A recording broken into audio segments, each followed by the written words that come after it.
चलिए नमस्कार दोस्तों, स्वागत है आप सभी का हमारे चैनल हैरी डॉटर्स में।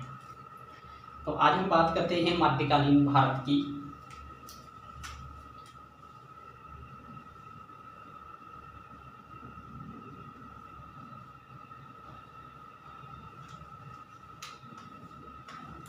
और मध्यकालीन भारत में आज हम पढ़ेंगे भारत पर अरबों का आक्रमण।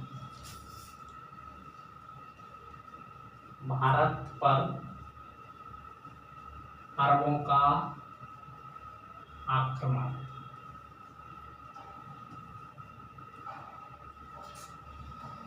भारत पर अरबों का आक्रमण 712 ईस्वी में माना जाता है। वैसे तो 711 ईस्वी में एक अब्दुल्ला नामक व्यक्ति आया था। एक अब्दुल्ला नामक व्यक्ति ने 711 ईस्वी में आक्रमण किया था भारत पर, और ये सिंध क्षेत्र पर आक्रमण किया था। तो इस आक्रमण में अब्दुल्ला असफल रहा था। उसके बाद में एक व्यक्ति और आया जिसका नाम था उदय।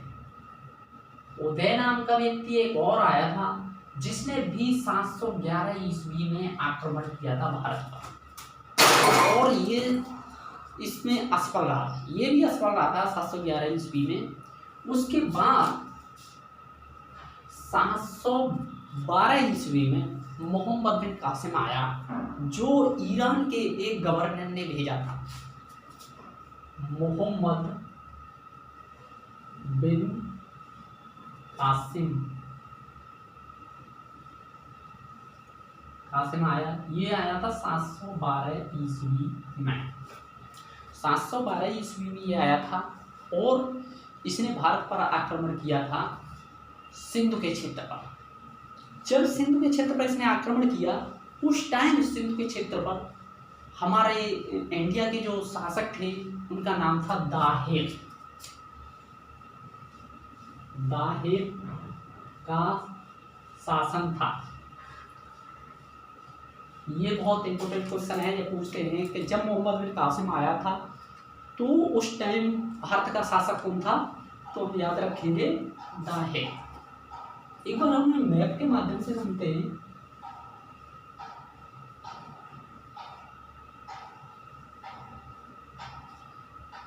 ये हमारा इंडिया है और यहाँ पर आकर के हमारा अरब पड़ता है। तो ये क्षेत्र हमारा सिंधु के क्षेत्र में आता है। सिंध, ये हमारा सिंधु का क्षेत्र है और ये अरबों का क्षेत्र है।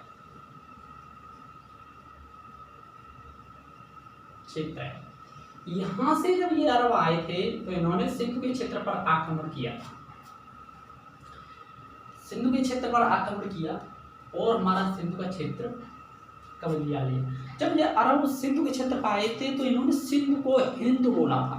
जब सिंधु को जीत लिया था तो इन्हें सिंधु को हिंद बोला था, और हिंदू शब्द से ही हिंदुस्तान की उत्पत्ति हुई थी।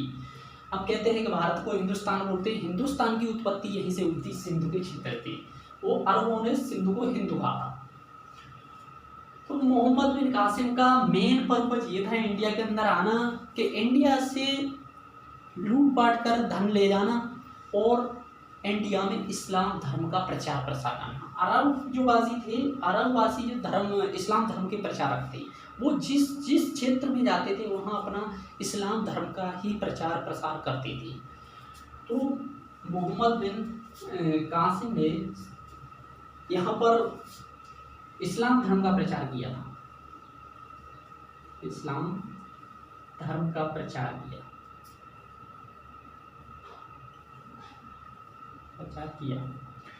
इसने भारत के अंदर ब्रह्म सिक्का भी चलाए थे। ब्रह्म सिक्का भी चलाए थे। इनकी मुद्रा थी ब्रह्म सिक्का चलाए।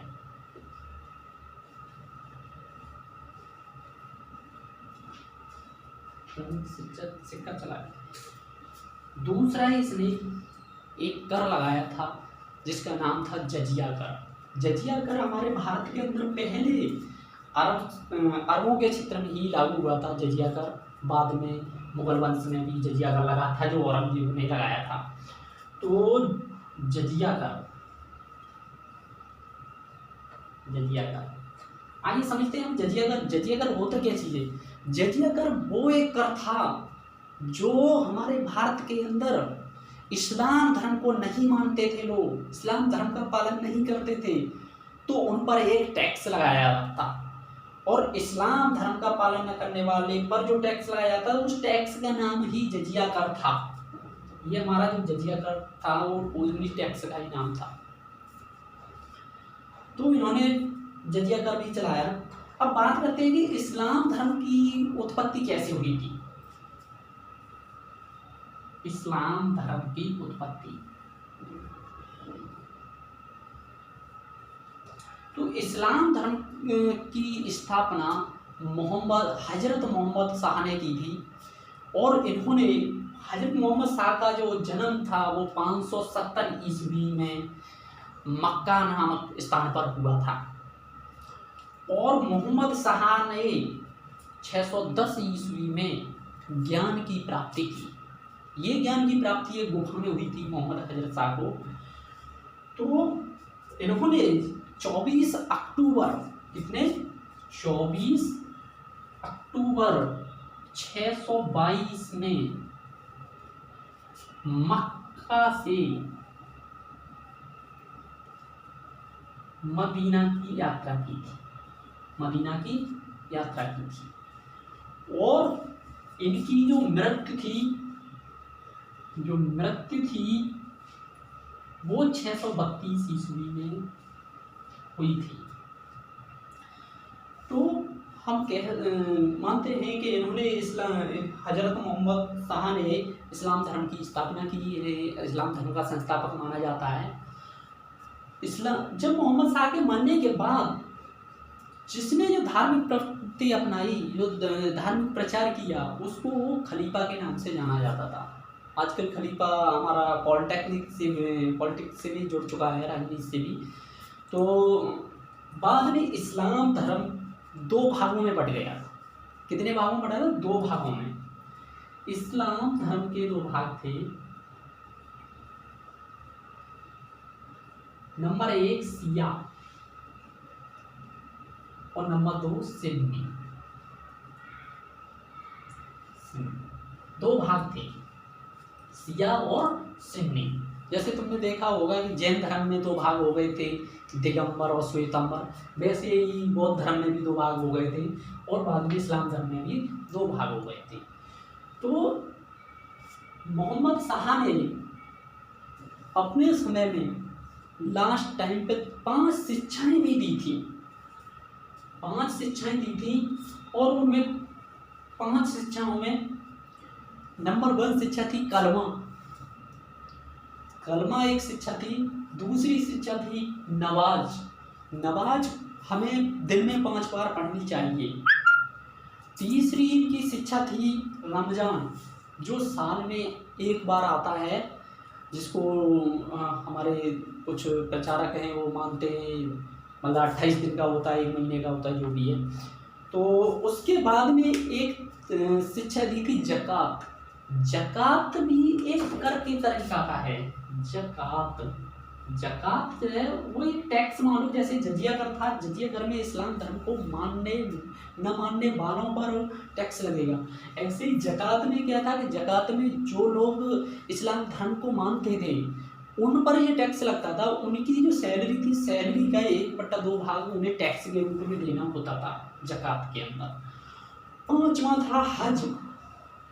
उन्होंने ये भी कहा था कि इस्लाम धर्म को मानने वाले लोगों को अपनी लाइफ में, जिंदगी में 1 बार हज जाना चाहिए, हज की यात्रा करनी चाहिए। तो यहाँ से हमारा ये होता है कि इस्लाम धर्म की प्रचार, इस्लाम धर्म की उत्पत्ति थी वो अरबों से ही हुई थी, अरबों से हुई थी। तो हम अब हमारी